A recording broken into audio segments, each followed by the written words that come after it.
একজন ধনী ব্যবসায়ীর বিয়ে হয়েছিল এক বুদ্ধিমতী নারীর সঙ্গে। সংসারে প্রায়ই নানা বিষয়ে তর্ক বিতর্ক হতো, আর আশ্চর্যের বিষয় প্রতিবারই স্বামীকে হার মানতে হতো স্ত্রীর যুক্তির কাছেই। একদিন স্ত্রী দৃঢ়ভাবে বলল, নারীরা কোনো দিক দিয়েই পুরুষদের চেয়ে কম নয়। স্বামী হেসে উত্তর দিল, তাহলে আমি 2 বছরের জন্য বাইরে চলে যাচ্ছি।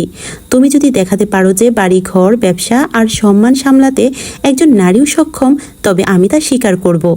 কথা মতো স্বামী বিদেশ চলে গেলেন। স্ত্রী তখন সব দায়িত্ব নিজের হাতে তুলে নিলেন। কর্মচারীদের মধ্যে সততার মূল্য আর পারিশ্রমিকের মান বুঝিয়ে দিলেন। সবার বেতনও বাড়িয়ে দিলেন।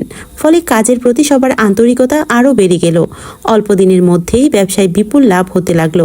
ধীরে ধীরে নতুন প্রাসাদ তৈরি হলো, গৃহপালিত গরু ছাগল বাড়ল, সংসারের আয়তনও প্রসারিত হলো। স্ত্রী শুধু অর্থ উপার্জন করলেন না, পরিবার ও সমাজের কাছে সম্মানও অর্জন করলেন। 2 বছর পর স্বামী ফিরে এলেন।